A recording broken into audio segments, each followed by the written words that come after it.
The ski resorts have closed, but as you see out in the distance, there's still a reasonable amount of snow in the mountains. So, what's there to do between ski season and hiking season? Well, in this case, let's go for a road trip.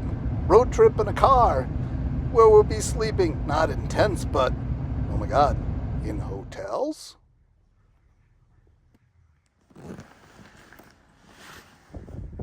Take a look. When you get as old as dirt, like I am, they'll give you one of these passes. And what does that do for me? Well, it means I can enter any national park for free. Well, after I paid the $80. But I have to admit something here. I'm not really that keen on national parks. And I'll give you a couple examples of why. Watch this.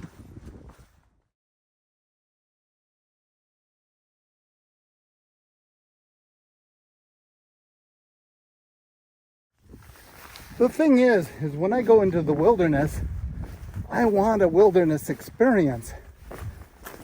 And frankly, a lot of the national parks are more of an urban experience. Why? Because of those things I showed you, the concentration of people. And with people comes the problem of managing large amounts of people. And those reasons are why I don't find them that outdoorsy of an experience. But now that I got the pass, well, perhaps I'll mend my evil ways and start checking these places out. Let's check this one out, for instance. Here we go.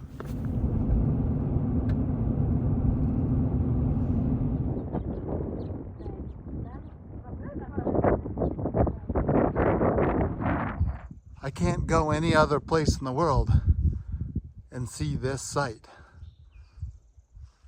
And that is then the attraction to coming to these places.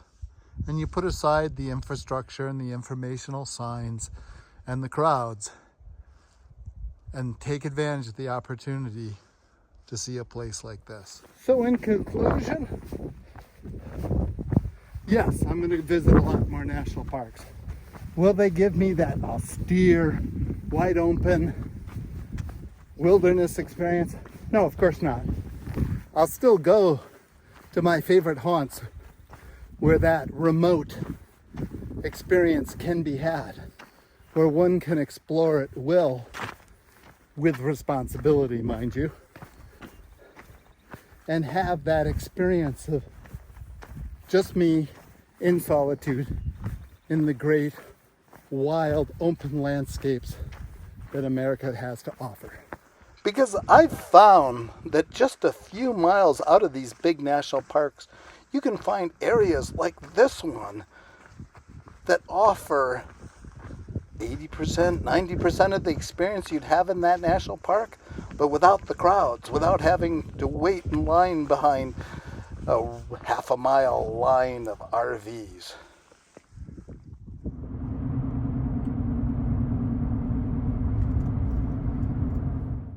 So now my $80 pass is down to $40 because this is the second park I've been to, and okay, I'm gonna have to do some more exploring with these national parks, I guess. All right, we're out of the national park and we're on to the Gunnison River.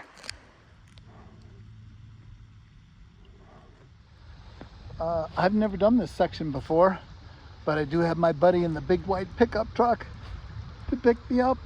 So what could be more perfect? Anyway, just the beginning of April. It's super warm. The Gunnison's kind of fun. I don't know about you, but rivers always seem to take longer than you think. I think this is a 4-mile stretch, and my buddy was worried about if he'd get there in time. I'm going like, you're gonna get there way faster than me. I think maybe I should have said, you're gonna get there maybe like 45 minutes faster than me, like an hour.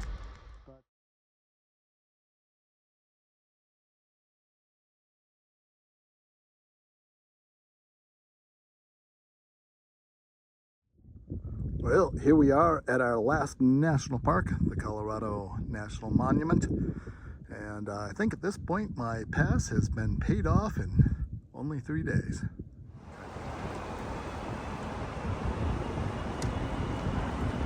Right, it's the final adventure of the trip.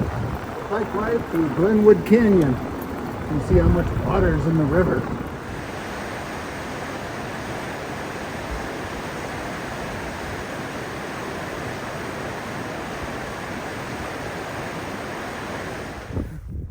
In the end, I guess, I put aside a little bit of my cynicism and remember that if I'm not getting the outdoors experience I want in these national parks, I am getting an experience nonetheless that is worth pursuing.